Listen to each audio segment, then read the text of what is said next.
শহীদদের আত্মা যখন আল্লাহর কাছে পৌঁছায়, আল্লাহ রাব্বুল আলামিন সেই আত্মাগুলোকে সবুজ রঙের কিছু পাখির মধ্যে প্রদান করেন এবং সেই পাখিগুলো আরশের নিচে লণ্ঠন আছে এখানে বসে থাকে এবং তারা জান্নাতের যে কোনো জায়গায় যায়, ঘুরে খাবার খায়, আবার ফিরে আসে।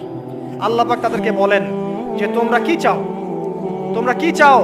শহীদরা কিচ্ছু বলতে পারে না। কি চাইবো? আল্লাহ এত নিয়ামত দিয়েছেন, কি চাইবো? যখন আল্লাহ বারংবার প্রশ্ন করতে থাকেন তোমরা কি আর কিছু চাও, তোমরা কি আর কিছু চাও, তোমরা কি আর কিছু চাও, তখন শহীদরা শেষে বুঝে যে আমাদের কিছু না কিছু তো বলতে হবে এখন। তখন তারা বলে, হে আল্লাহ, আমরা আরো একবার পৃথিবীতে যেতে চাই এবং তোমার পথে জীবন দিয়ে আবার ফিরে আসতে চাই। আল্লাহ পাক বলেন এই সুযোগ তো আর নেই, অতএব তোমাদের আর কিছু চাওয়ার নেই, তোমরা এখানেই থাকো। আরেকটা হাদিস শোনেন, রাসূলুল্লাহ সাল্লাল্লাহু আলাইহি ওয়াসাল্লাম বলেছেন, এই হাদিসটা ওমর রাদিয়াল্লাহু আনহু থেকেও এসেছে, যে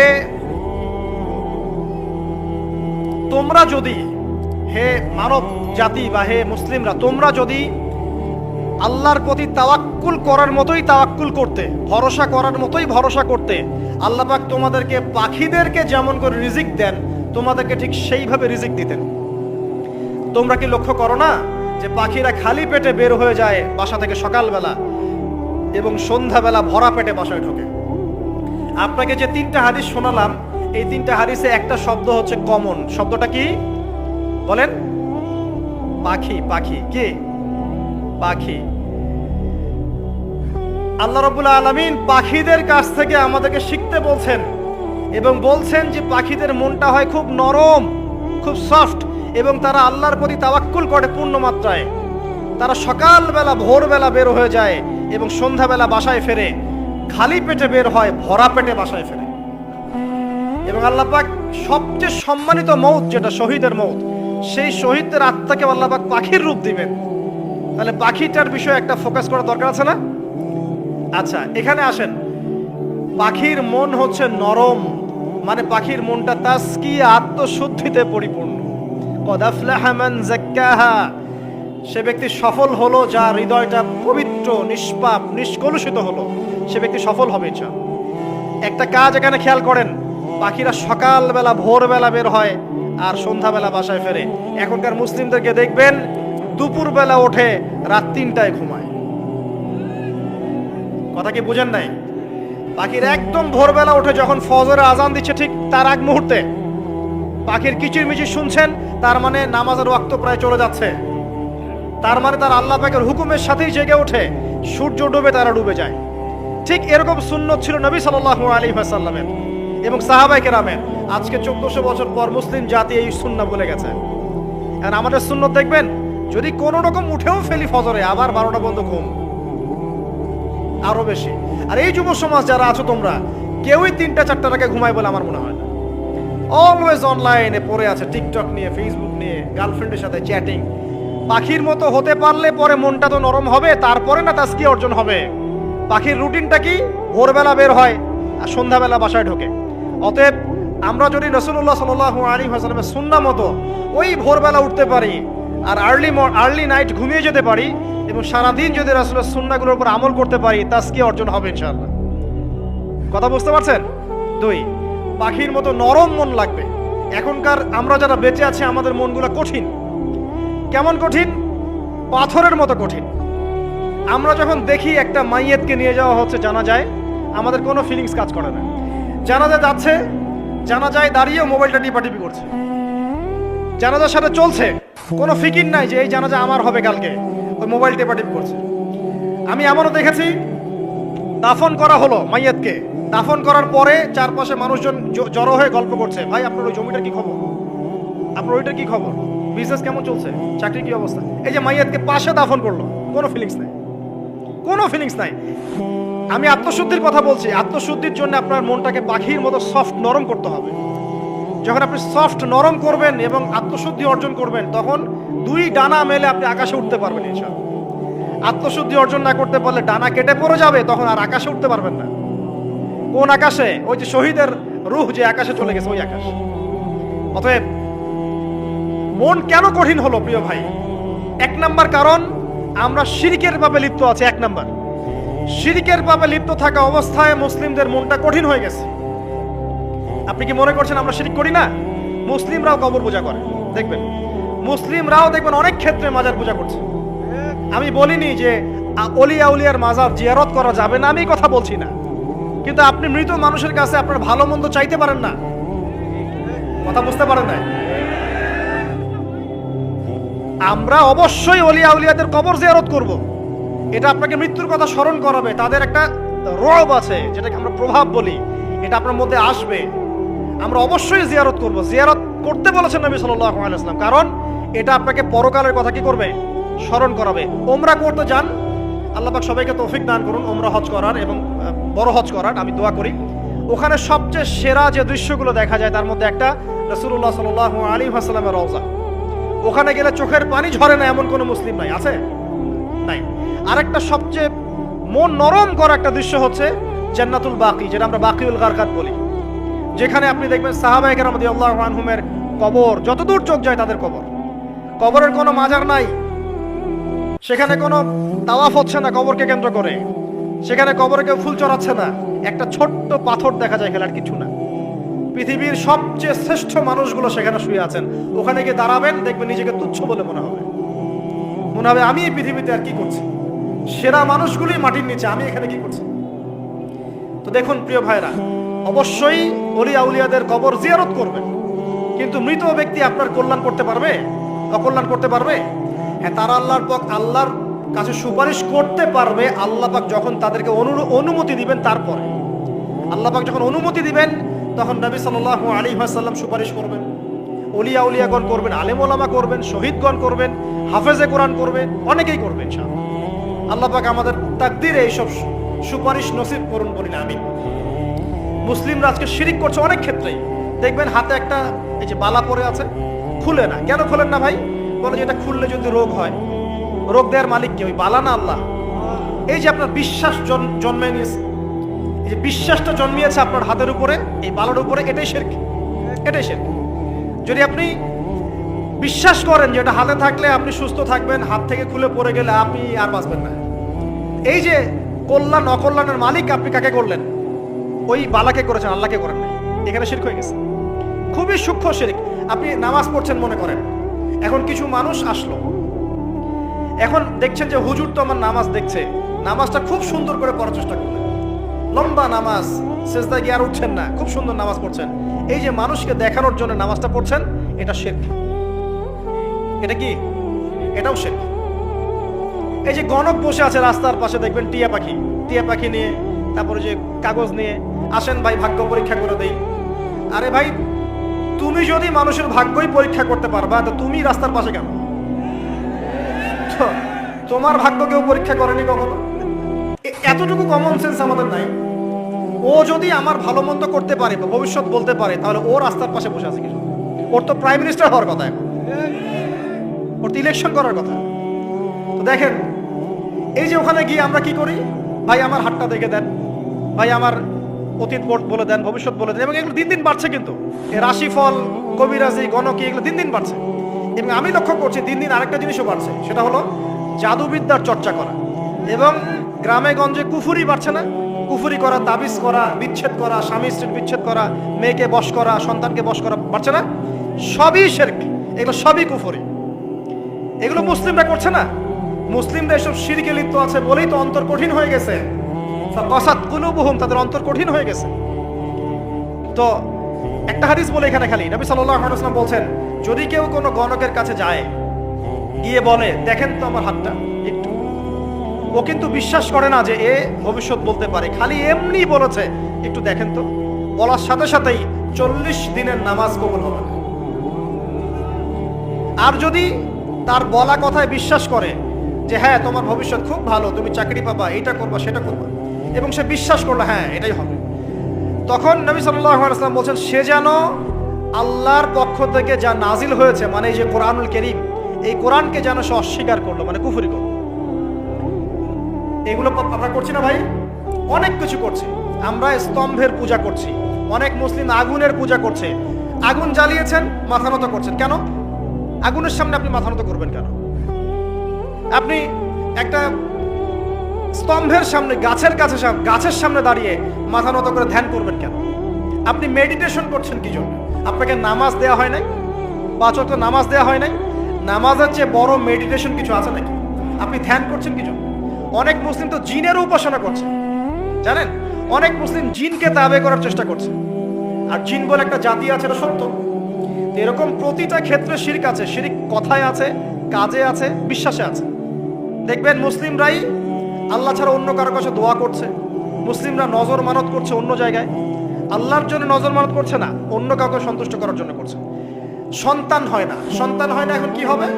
সন্তান হয় না তো অমুকের কাছে যাও, সেখানে গিয়ে বকরি জবাই দাও, সন্তান হবে। সুবহানাল্লাহ। তো এই পদ্ধতি ইব্রাহিম আলাইহিস সালামের জানা ছিল না যে শেষ বয়সে তিনি বলছেন রব্বি হাবলি মিনাস সালিহিন? আপনি এই দোয়া করতে পারেন না? সন্তান হবে না কেন? আল্লাহ পাক তাকদিরে লিখে রাখলেন, অবশ্যই হবে। আর আল্লাহ পাক তাকদিরে না লিখলে কিভাবে হবে? তাকদিরে যে ব্যক্তি বিশ্বাস করে না সে ব্যক্তি হতাশ হয়। যা কিছু হচ্ছে আমাদের জীবনে সবই তাকদির, এর বাইরে একটা মানুষও যেতে পারবে না। প্রিয় ভাইরা, কথায়, কাজে এবং চিন্তায় আমরা অনেক শিরিক করছি। শিরিকের কারণে আমাদের অন্তর কঠিন হয়ে গেছে। আরো কেন কঠিন হচ্ছে? বেদাত। আমল করছেন নবীর সুন্নত মানার জায়গায় অন্য কিছু আপনি করছেন। এমন এমন কিছু আমল করছেন যেগুলোর সাথে রাসূলের সুন্নতের কোনো সম্পর্ক নাই এবং সাহাবীদের সুন্নতেরও কোনো সম্পর্ক নেই। এই ক্ষেত্রে গিয়ে আপনি বেদাত করছেন, বেদাত করে অন্তর কঠিন হয়ে যাচ্ছে। অন্তর কঠিন হওয়ার একটা বড় কারণ হচ্ছে হারাম রিজিক। যখন আপনি হারাম রিজিকে যাচ্ছেন, সুদ, ঘুষ, আপনার দুর্নীতি, আপনার এই যে অন্যের সম্পদ আত্মসাৎ করা, হালাল হারামের পরোয়া না করা, এই রিজিক দিয়ে যখন আপনি আপনার দেহ, রক্ত, মাংস গঠিত হচ্ছে, আপনার কলবটা শক্ত হয়ে যাচ্ছে। আমি কি বুঝাতে পারছি না? হারাম রিজিক যখন আপনার শরীরে ঢুকছে, অন্তরটা শক্ত হয়ে যাচ্ছে। একটা হাদিস যথেষ্ট। আল্লাহ রাসূল বলেছেন, ইন্নাল্লাহা তাইয়্যিব লা ইকবালু ইল্লা তাইয়্যিব। আল্লাহ পাক পবিত্র সত্তা, তিনি পবিত্র ছাড়া কবুল করেন না। আপনি 10টা হজ করে আসেন, চুরির টাকা দিয়ে, ডাকাতির টাকা দিয়ে, আত্মসাতের টাকা দিয়ে, দুর্নীতির টাকা দিয়ে, যদি কবুল হয় তাহলে কোরআন সুন্নাহ মিথ্যা হয়ে যাবে। নাউযুবিল্লাহ। কথা কি বুঝতে পারছেন না? আল্লাহ রাব্বুল আলামিন বলছেন আল্লাহ পাক পবিত্র ছাড়া কবুল করেন না। হারাম রিজিক দিয়ে ইবাদত কবুল হয় না।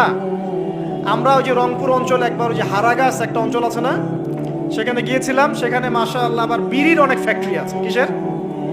বিড়ি তো হালাল নাকি? তামাক তো হালাল নাকি?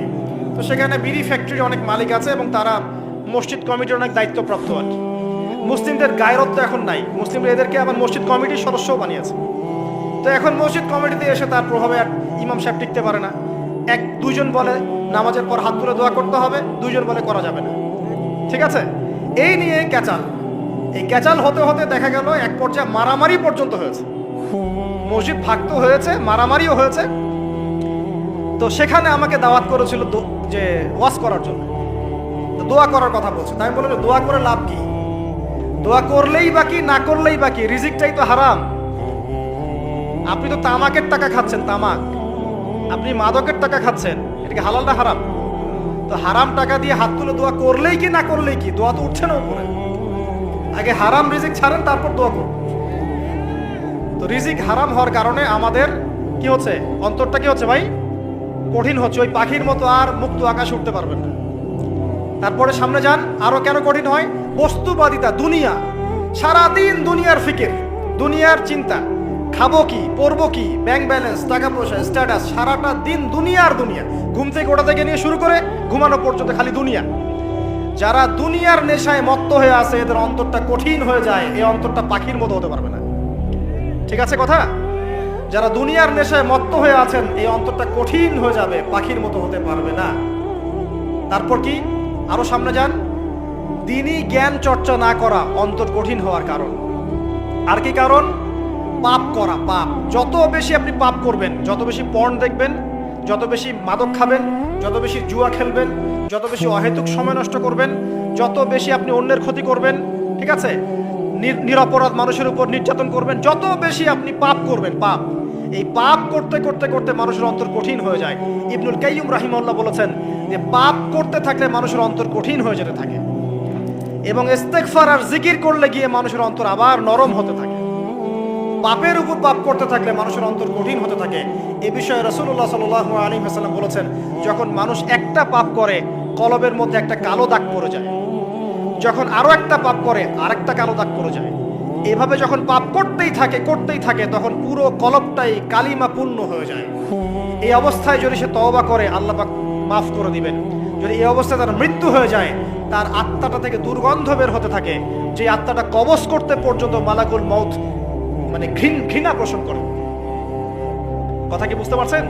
যখন অন্তর পাপ করতে করতে কলুষিত হয়ে যাবে, ওয়াকাদ খাবা মান দাসাহা, যখন পাপ করতে করতে অন্তর কলুষিত হয়ে যাবে, তখন আপনার এই মালাকুল মউত পর্যন্ত ওই আত্মাটাকে বের করার সময় ঘৃণা করবে, দুর্গন্ধযুক্ত।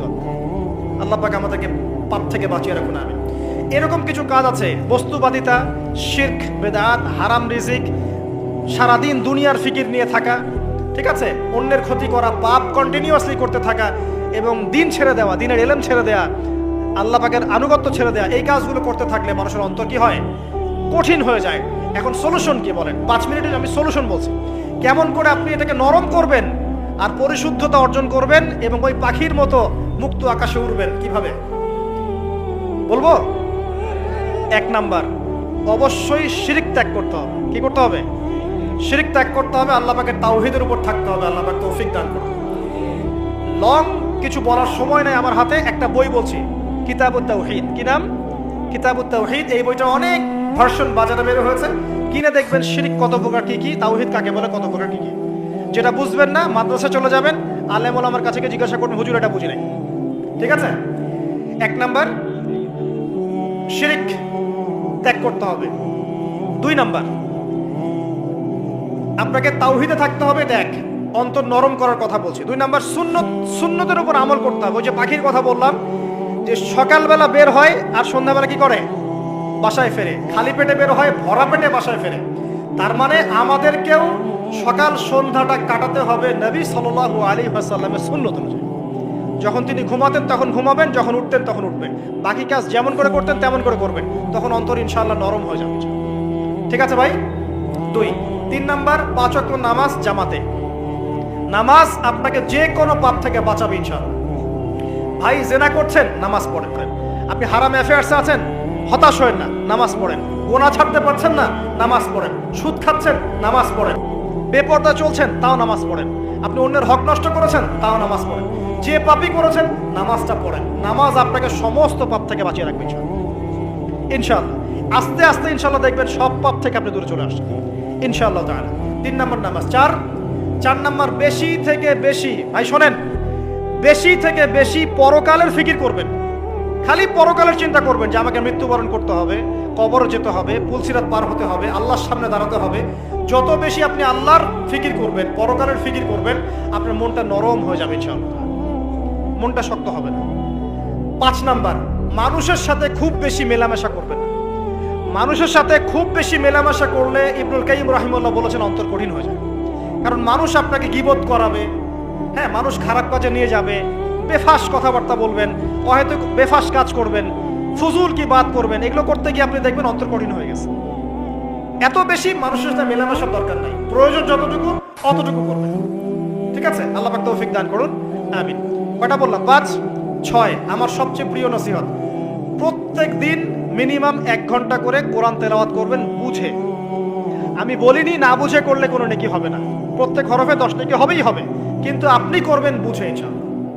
যখন বুঝে আপনি প্রত্যেক দিন 1 পারা করে বা 1 ঘন্টা করে কোরআন তেলাওয়াত করবেন, আপনার কলিজা, আপনার কলব নরম হতে বাধ্য এবং আপনার অন্তরে আল্লাহ নূর নেমে আসবে ইনশাআল্লাহ। দেখবেন আপনার কলব থেকে সমস্ত এই যে পঙ্কিলতা, কলুষতা ইনশাআল্লাহ চলে যাবে ইনশাআল্লাহ তাআলা। 2টো জিনিস অন্তরকে পবিত্র করে ফেলে, এক হচ্ছে কোরআন তেলাওয়াত, আর এক হচ্ছে বেশি থেকে বেশি আল্লাহর জিকির এবং ইস্তেগফার।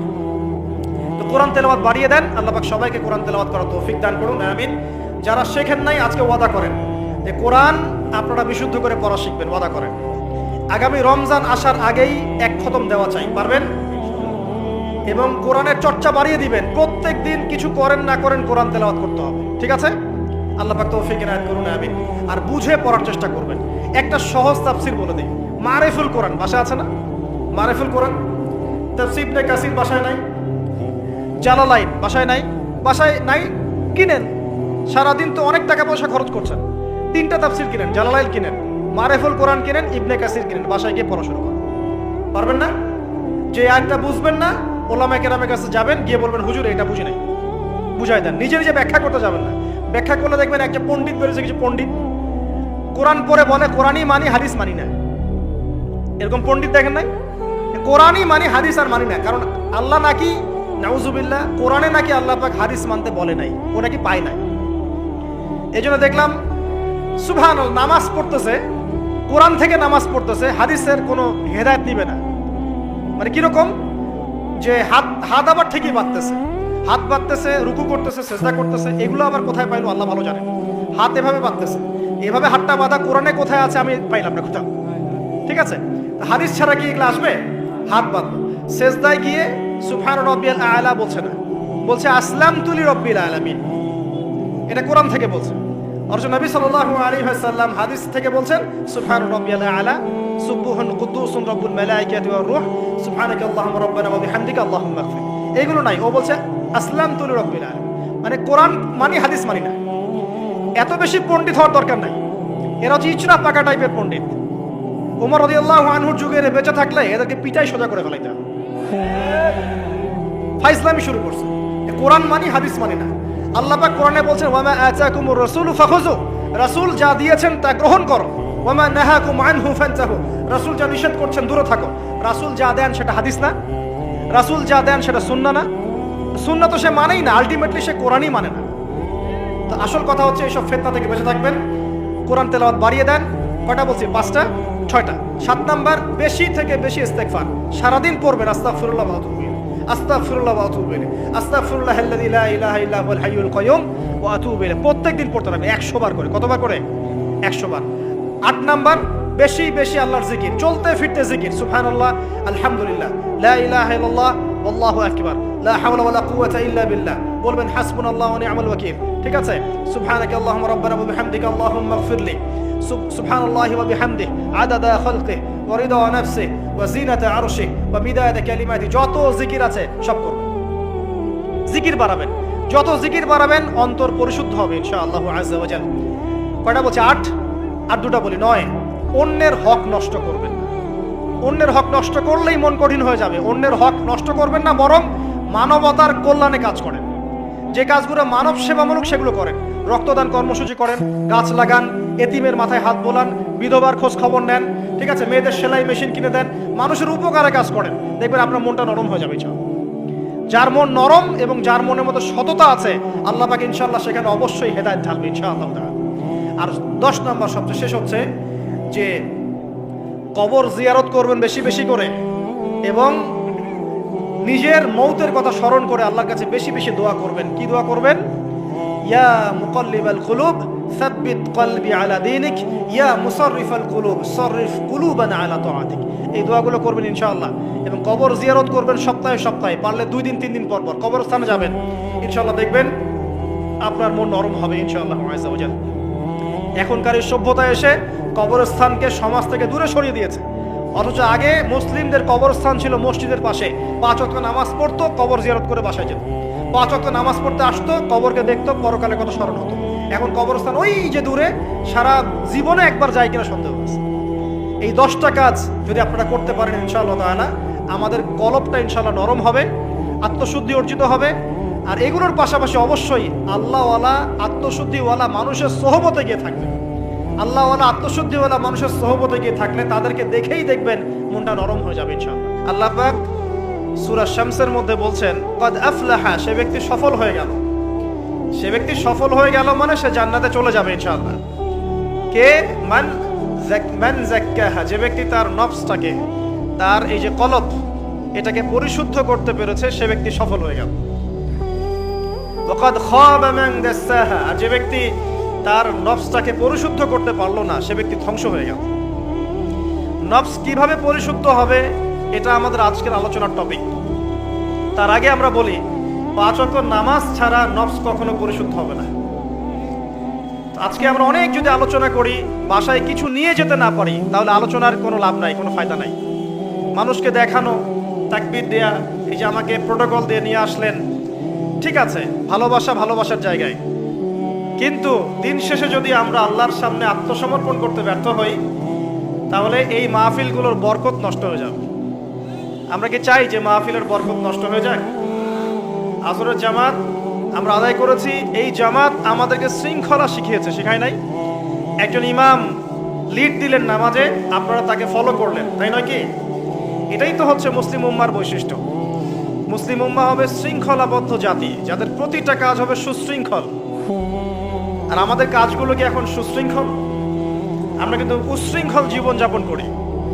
দেখবেন ওই যে একটা হাদিস আছে শেষ জামানায়, যে নারী পুরুষের পোশাক পরবে, পুরুষ নারীর পোশাক পরবে। এই যে উশৃঙ্খলতা দেখেন না এখন শেষ জামানায়। আপনি দেখবেন এমন এক শ্রেণীর মেয়ে বের হয়েছে বাজারে, রাস্তাঘাটে, সমাজে, যারা কাপড় পরবে কিন্তু কাপড় পরেও নগ্ন থাকবে। এ কোনো হাদিস আমি বানিয়ে বলছি না, সবগুলো হাদিস সহিহ। এখন দলিল দিতে গেলে অনেক সময় চলে যাবে। তো উশৃঙ্খলতার যুগ, কাপড় পরে থাকাটা তাকওয়ার পোশাক, শালীনতা। আর এখনকার যুগটা চলছে কাপড় খোলার যুগ। কথা ঠিক না ঠিক বলেন? এখন মানুষ কাপড় খুলতে পারলে বেশি কমফোর্ট ফিল করে। আর আপনারা জানেন না, এই মহাবিশ্বে আমাদের পিতা এবং মাতা আদম এবং হাওয়া আলাইহিস সালাম, তাদেরকে সর্বপ্রথম কে নগ্ন করে দিয়েছিল জানেন? ফালাম্মা যাকাশ শাজারা, যখন আমাদের পিতা মাতা ওই গাছের কাছে চলে গেলেন। কোন গাছ? যেটা আল্লাহ পাক বলেছিলেন ফালা তাকরাবা হাদিহি শাজারা। ওই গাছের কাছে যখন তারা চলে গেলেন, তার ফল খেয়ে ফেললেন। বাদাত লাহুমা সাওআতিহিমা, তাদের এই যে পোশাকটা, এই পোশাকটা খুলে পড়ে গিয়েছিল এবং লজ্জাস্থান উন্মুক্ত হয়ে গিয়েছে। তো সর্বপ্রথম আমাদের পিতা মাতাকে নগ্ন করে দিয়েছিল কে? ইবলিস। এখন যারা মুসলিমদের গা থেকে কাপড় খুলে ফেলতে চাচ্ছে, এরা তাহলে কার অনুসারী? দলিল কি পেয়েছেন? বানিয়ে বলি নাই, সূরা আরাফ পড়েন, পেয়ে যাবেন ইনশাআল্লাহ। কোন সূরা? সূরা আরাফ। প্রথম নসিহত প্রিয় ভাইরা, এই যুগটা হচ্ছে উশৃঙ্খলতার যুগ। এই যুগে মানুষ আল্লাহ পাকের হালালকে খুব কমই পরোয়া করে। আল্লাহর হালালকে মানুষ হারাম করে নিচ্ছে, আর আল্লাহর হারামকে মানুষ হালাল করে নিচ্ছে। আল্লাহ পাকের বিশাল একটা হারাম হচ্ছে সুদ বা রিবা, আর এখন আমাদের উপর রিবা হয়ে গেছে ওয়াজিব। নাউজুবিল্লাহ। একটা দেশ নাই যেটা সুদ মুক্ত, একটা জেলা পাবেন না সুদ মুক্ত, একটা গ্রাম, থানা, ইউনিয়ন পাবেন না সুদ মুক্ত। নবীজি এই যুগের কথাই হয়তোবা বলেছেন, যে যুগে মানুষ সুদ থেকে বেঁচে থাকতে চাইলেও সুদের ছিটা ফোঁটা গিয়ে তার গায়ে লাগবে। মনে করেন আপনি একটা কনস্ট্রাকশন করেছেন, একটা সুদী প্রতিষ্ঠান থেকে লোন নিয়েছেন। এখন আপনি ওই কনস্ট্রাকশনটা ভাড়া দিয়েছেন, সেখানে মনে করেন আমি ভাড়া নিয়েছি, আমি আপনাকে মাসে মাসে ভাড়া প্রদান করছি। আপনি সেই ভাড়ার টাকাগুলো কালেক্ট করছেন, করে সেই প্রতিষ্ঠানের লোন শোধ করছেন। প্রত্যক্ষভাবে না হলেও আমি কিন্তু পরোক্ষভাবে সুদে হেল্প করছি। আমি বুঝাতে পারছি না মনে হয়। এর বাইরে 1% মানুষও এখন পৃথিবীতে নাই যে ব্যক্তি রিবা থেকে বাইরে, ইচ্ছাকৃত হোক অনিচ্ছাকৃত হোক। আর এই প্রসঙ্গ আসলে আমি 2-4টা কথা না বলে থাকতে পারি না। সেটা হলো, নবী সাল্লাল্লাহু আলাইহি ওয়াসাল্লাম বলেছেন, রিবার 73টা শাখা আছে পাপের, তার মধ্যে সবচেয়ে নিচু শাখা হচ্ছে নিজের মাকে বিয়ে করা। সহিহ বুখারীর একটা বর্ণনা এসেছে, যে ব্যক্তি 1 দিরহাম সুদ খায়। দিরহাম কি? রৌপ্য মুদ্রা। কোথায় আছে? জাদুঘরে। কোথায় আছে? মার্কেটে আছে। রৌপ্য মুদ্রা দেখেছেন জীবনেও? স্বর্ণ মুদ্রা দেখেছেন? কোরআনে আছে, হাদিসে আছে, মার্কেটে নাই। কেন মার্কেটে নাই? কারণ পশ্চিমারা স্বর্ণ এবং রৌপ্য মুদ্রাকে হারাম করে দিয়েছে। পশ্চিমারা স্বর্ণ এবং রৌপ্য মুদ্রার ডিলিংসটাকে মার্কেট থেকে উঠিয়ে দিয়েছে। এই জন্য আপনি মার্কেটে গোল্ড কয়েন এবং সিলভার দিরহাম পাবেন না। কিন্তু আল্লাহর রাসূল সাল্লাল্লাহু আলাইহি ওয়াসাল্লামের যুগে এটা ছিল। এখন অনেক মানুষ দেখবেন বেদাত নিয়ে কথা বলে একদম ফেনা বের করে ফেলছে। অর্থনৈতিক সেকশনের বেদাত চোখে পড়ে নাই। এখন বলতে পারে এটা তো দুনিয়াবি বিষয়। বাস্তবিক অর্থে এটা দুনিয়াবি বিষয় নয়। কারণ এই পেপার মানির মধ্য দিয়ে, ইলেকট্রনিক মানির মধ্য দিয়ে আপনার সম্পদকে সিজ করে চুষে খাওয়া হচ্ছে, আপনি বুঝতে পারছেন না। এখন প্রতারণা করা কি জায়েজ না জায়েজ? শোয়েব আলাইহিস সালামের নাম শুনেছেন? এটা কম ছিল মাদিয়ানে, শোয়েব আলাইহিস সালামের কম। এই কম সম্পর্কে আল্লাহ পাক যখনই কথা বলেছেন তখনই তাদের একটা দোষ উল্লেখ করেছেন। সেটা কি? সেটা হচ্ছে যে তোমরা অন্যায়ভাবে মানুষের সম্পদ আত্মসাৎ করো না। তোমরা অন্যায়ভাবে মানুষের সম্পদ আত্মসাৎ করো না। এই কাজটা করতো শুআয়ব আলাইহিস সালামের কওম, এবং তারা মাপে কম দিত, জনগণের অর্থ সম্পদ লুটে পুটে খেত। আল্লাহ রাব্বুল আলামিন তাদেরকে ভূমিকম্প দিয়ে ধ্বংস করে দিয়েছে। এখন এই পুরো মনিটরি সিস্টেম যেটা চলছে, এর মধ্য দিয়ে গরিব যে দেশগুলো আছে, স্বল্প উন্নত দেশ বা মধ্যম পর্যায়ের দেশ বা আরও নিম্ন পর্যায়ের অর্থনৈতিক সেকশনে, তাদের রক্তগুলো চুষে চুষে খেয়ে একটা সভ্যতা আজকে বিশাল বিশাল অট্টালিকা নির্মাণ করেছে। এই যে অন্যের রক্ত চুষে নিজে বড়লোক হওয়া, এটা কি হালাল না হারাম? এ কারণেই এই মনিটরি সিস্টেমের মধ্যে হারাম আছে। এই যুগটা সেই যুগ যেখানে মানুষ আল্লাহর হারামকে হালাল করে নিয়েছে আর হালালকে হারাম করে নিয়েছে। রিবা একটা টাটকা হারাম, আমরা এটাকে হালাল করে ফেলেছি। এখন এই হাদিসগুলো শুনলে আমাদের গায়ের মধ্যে দাগও কাটে না, অন্তরটা কেঁপে ওঠে না, আমাদের কলবে কোনো নড়া দেয় না। নবী সাল্লাল্লাহু আলাইহি ওয়াসাল্লাম বলছেন, এক দিরহাম যে ব্যক্তি সুদ খেয়েছে সে যেন 36 বার জেনা করেছে। কতবার? আমি হাদিসটা বানিয়ে বললাম কি বললাম না, আপনারা আলেমদেরকে জিজ্ঞাসা করবেন, বাসায় গিয়ে অবশ্যই জিজ্ঞাসা করবেন। যদি দেখেন হাদিস ঠিক আছে, সহি, তাহলে আল্লাহর ওয়াস্তে এখন যেমন তওবা করলেন আমি 5 ওয়াক্ত নামাজ ছাড়বো না, ঠিক আমার সাথে আবার তওবা করেন সারা জীবন সুদ খাবো না ইনশাআল্লাহ। নবী সাল্লাল্লাহু আলাইহি ওয়াসাল্লাম 4 শ্রেণীর মানুষকে অভিশাপ করেছেন। এক শ্রেণী যে সুদ খায়, 2 নাম্বার যে দেয়, 3 নাম্বার যে সাক্ষী থাকে, 4 নাম্বার যে লিখে রাখে। এখন আপনি বলেন, এই পুরো মনিটরি সিস্টেমের মধ্যে এই 4 শ্রেণীর মানুষ আছে না? কোনো না কোনোভাবে আমরা এর সাথে সম্পৃক্ত নই কি? সম্পৃক্ত। অতএব আল্লাহর এই বাণীকে যদি ভয় করেন, কোন বাণী? আল্লাহ পাক বলছেন, ইয়া আইয়ুহাল্লাযীনা আমানু, হে মুমিনগণ, ইত্তাকুল্লাহ, তোমরা আল্লাহকে ভয় করো, ওয়া যারু মা বাকিয়া মিনার রিবা ইন কুনতুম মুমিনিন, তোমরা সুদের অবশিষ্ট অংশগুলো ছেড়ে দাও যদি প্রকৃতপক্ষে তোমরা মুমিন হয়ে থাকো। ওয়া ইল্লাম তাফআলু, তোমরা যদি সুদ না ছাড়ো, আল্লাহর হুঁশিয়ারি শোনেন, যদি তোমরা সুদ না ছাড়ো, ফাযানু বিহারবিন মিনাল্লাহি ওয়া রাসূলিহি, তাহলে আল্লাহ এবং তার রাসূলের সাথে যুদ্ধের ঘোষণা শুনে রাখো। আল্লাহ এবং তার রাসূলের বিপক্ষে যুদ্ধ করে কেউ জান্নাতে যাবে? কেউ কবরের আযাব থেকে বাঁচতে পারবে? কেউ হাউজে কাউসারের পানি পাবে? আল্লাহ এবং তার রাসূলের সাথে যুদ্ধ করে কেউ টিকতে পারবে? আপনার কি তাই মনে হয়? যদি মনে হয় তাহলে দিব্যি সুদ খান, কোনো সমস্যা নেই। আর যদি মনে হয় যে আল্লাহ এবং তার রাসূলের সাথে যুদ্ধ করে আমি পার পাবো না, আল্লাহ এবং তার রাসূলের বিরুদ্ধাচরণ করে আমার কবর টিকবে না, কারণ আমি একটা কথা বারবার বলি আপনাদেরকে, যে আল্লাহ ছাড়া আমাদের আপন বলতে কেউ আছে? একা এসেছেন পৃথিবীতে, একাই যেতে হবে। আপনার খ্যাতি, আপনার অর্থনৈতিক খ্যাতি, অর্থের প্রতিপত্তি, আপনার ক্ষমতার দাপট, আপনার ধর্মীয় দাপট, কোনো কিছুই, ফ্যান ফলোয়ার্স, কেউ আপনার সাথে কবরে যাবে না। মনে করেন আমি আসছি, আপনারা সবাই স্লোগান দিচ্ছেন, কথার কথা, আপনারা আমাকে ভালোবাসেন, বা একজন পলিটিশিয়ান আসছে, আপনারা সবাই স্লোগান দিচ্ছেন, ভালোবাসেন তাকে। দিন শেষে ওই পলিটিশিয়ান একাই কবরে যাবে, দিন শেষে আপনিও একাই কবরে যাবেন, আমিও একাই কবরে যাব। আলটিমেটলি কি হলো? দুনিয়া এবং আখেরাতে আল্লাহ ছাড়া প্রকৃত বন্ধু আমাদের কেউ নাই, প্রকৃত মওলা কেউ নাই। সেই আল্লাহ এবং তার রাসূলের বিরুদ্ধাচরণ করে কেউ তার সাথে যুদ্ধ করে কবরে পার পাবে, এমনটা ভাবা বোকামি নয় কি? আল্লাহ পাক আমাদেরকে বোঝার তৌফিক দান করুন। এটা সেই যুগ যে যুগে মানুষ আল্লাহর হারামগুলোকে হালাল করে নিচ্ছে। মাদকদ্রব্য হালাল না হারাম? এখন দেখবেন মেজরিটি সংখ্যক মানুষ মাদকদ্রব্যের সাথে সংশ্লিষ্ট হয়ে গেছে। স্পেশালি বর্ডার এলাকা যেগুলো আছে বাংলাদেশের, সেই বর্ডার এলাকাগুলোতে দিব্যি রমরমা ব্যবসা চলছে, মাদকের দিব্যি ব্যবসা চলছে। এবং যারা মাদক খাচ্ছে এরা মুসলিম, তারা হয়তো এই হাদিস জানে না। আল্লাহ পাক ওদের কানের মধ্যে আমার এই হাদিসটা যেন পৌঁছে দেন, আমিন। নবী সাল্লাল্লাহু আলাইহি ওয়াসাল্লাম বলেছেন, আমি মেরাজের রাতে যখন গিয়েছি তখন এক শ্রেণীর মানুষকে দেখেছি, ওদেরকে শাস্তি দেয়া হচ্ছে। কি শাস্তি? জাহান্নামীদের রক্ত এবং পুজ ওদেরকে খেতে দেয়া হচ্ছে। জিবরাইল আলাইহিস সালামকে জিজ্ঞাসা করা হলো যে এরা কারা? তিনি বললেন, এরা আপনার উম্মতের সেই সব ব্যক্তি যারা মাদকদ্রব্য সেবন করত।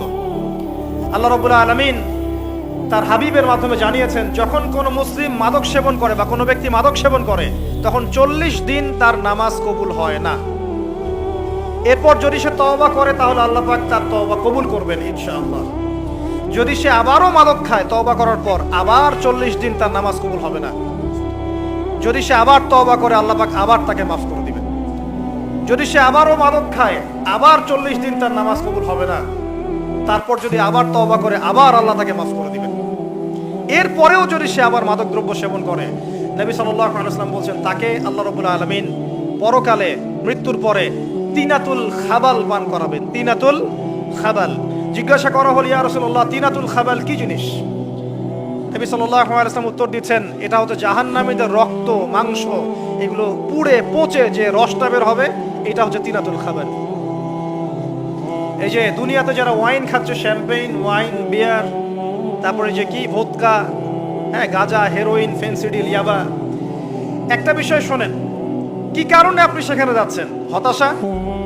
হতাশা, অথবা সঙ্গদোষ, অথবা পারিবারিক চাপ, অথবা যে গার্লফ্রেন্ড ছেড়ে চলে গেছে, এই তো বিষয়গুলো। কি কারণে মানুষ মাদকের কাছে যায়, কেন যায়, কারণটা কি?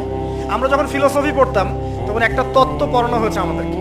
তত্ত্বটার নাম হচ্ছে কার্য-কারণ তত্ত্ব। মানে প্রত্যেকটা কাজের পিছনে একটা কারণ থাকে, ঠিক আছে? এই যে মুসলিমরা নামাজ পড়ে কেন? আল্লাহর জন্য। মুসলিমরা যাকাত দিবে কেন? আল্লাহকে সন্তুষ্ট করার জন্য।